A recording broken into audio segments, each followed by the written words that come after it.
Hi everyone, I'm Rincey and this is Rincey Reads. Today I'm going to do a Friday Reads type of video. I've been kind of debating about how I want to handle books that I don't plan on doing individual reviews of. At the end of last year, I basically decided that I wasn't going to do wrap-ups anymore because I was just exhausted, and I was just going to make time for individual book reviews of the books that I really, really love. And I plan on continuing doing more individual book reviews of books that I really love, but there are going to be these stretches of time where I'm reading books that I like but don't necessarily love enough to give an individual review of, or I don't even necessarily have to like them, but I don't have enough thoughts on them to do a whole review on the book. And again, I don't want to do full wrap ups all the time either, so I thought I might just do these kind of in between check ins, Friday reads types of videos. So let me know down in the comments below what you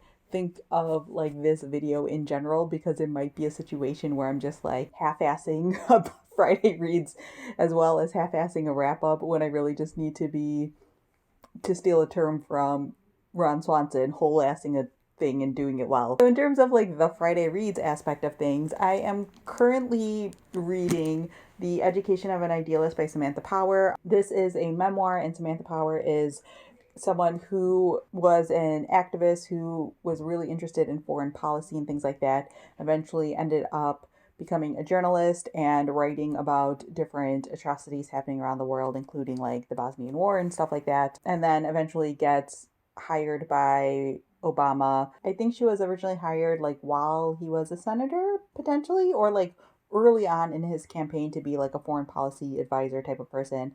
Gets various positions in the cabinet, including UN ambassador and stuff like that. And so I'm at the point right now where I think it's around 2012, 2013. And I'm enjoying this book, but it's a very long book, in my opinion. It's, I think, over 500 pages. The font is on the larger side. And it is an engaging read, and it doesn't feel like a slog, but I'm at the point now where it just feels like it's too long of a book. The first probably third of this book is probably the most interesting part. Once she actually gets into the Obama years is when it starts to get kind of boring. And my favorite parts of this book are, or at least my favorite parts of this post-Obama section is when she's disagreeing with Obama on policy choices and the way that she deals with that, how she tries to get him to change his mind on stuff, how he's trying to get her to change her mind on stuff and stuff like that. That sort of tension is the most interesting parts to me. But the vast majority of the book now is just hitting these highlights of major events that happened over the course of President Obama's presidency and sort of what was happening behind the scenes. And some of it is kind of interesting. Right now they're talking about these attacks that were happening in Syria and the choices that they were all debating between and stuff like that, and what was happening behind the scenes to lead up to those choices and stuff like that. So if you like that sort of insidery knowledge on White House stuff, this might be of interest to you. But overall, I just think it's a little bit on the long side, and I'm ready to be done with this book, I think. Which is never really a great way to feel about a book, in my opinion. So yeah, this is one of those books where it's going to be probably just a 3-star read for me, or maybe 3.5 stars. Another book that I just started, so I don't have any real opinions on it yet, is Who is Vera Kelly by Rosalie Knecht. This is a mystery, literary fiction mystery type book. It's a spy novel, and it takes place in 1950s, 60s.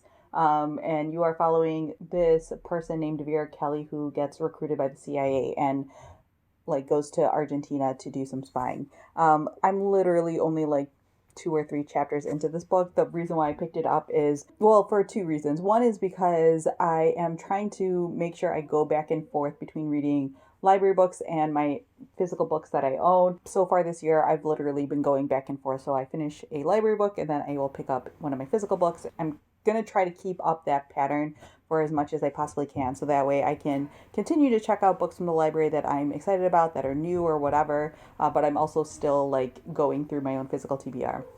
So that's one reason why I picked it up. And it was also available as an ebook from my library, and so I picked it up on ebook, and I basically, the reason why I'm only like a chapter or two into it is because I'm literally just reading a chapter in bed. I'll like turn off all my lights, turn my Kindle on because it is backlit, and then I'll like read a chapter right before I go to sleep. I also picked this one up pretty recently from a local bookstore because there's a sequel coming out, and I'm heard good things about this book, so I wanted to pick this one up in case I potentially wanted to read the sequel. And then really briefly, some of the things I've recently finished.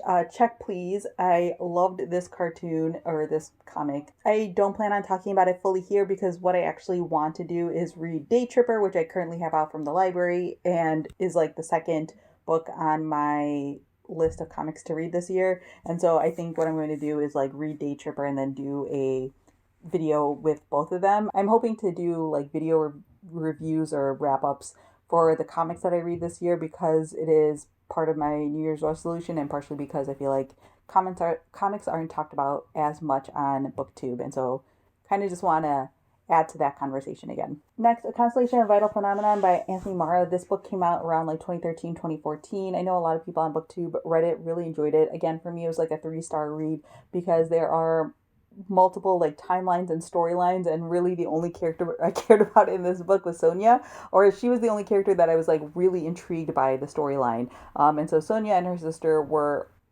what drove me to continue reading this book. And obviously, like, this is based on real historical events. It takes place in a small town in Chechnya, and it talks about like actual suffering and attacks and violence that was happening in this area and the terrible things that the people who lived there had to deal with.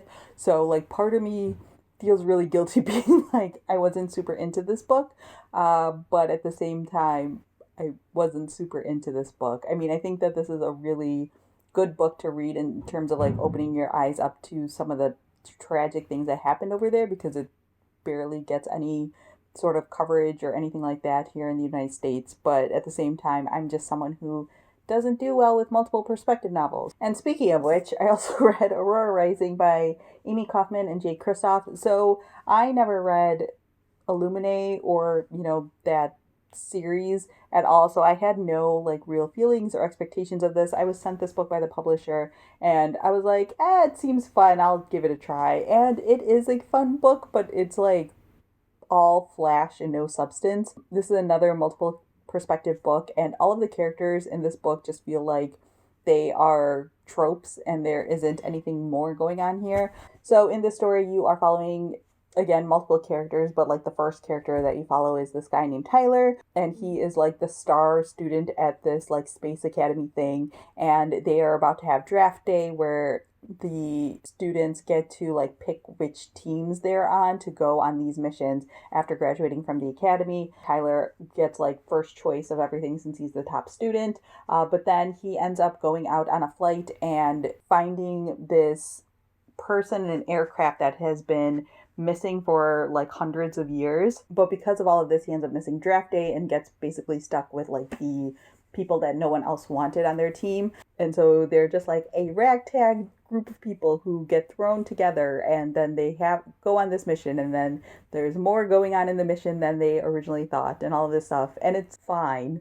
Like, I read this basically as an ebook when I was really bored, and it was fine, but I didn't really care that strongly about anyone in this book by the end of it or what was going to happen. So yeah, I'm glad I gave it a try, but it's just not my thing personally, and I won't be continuing on with it. So yeah, that's basically everything I have to talk about in this video.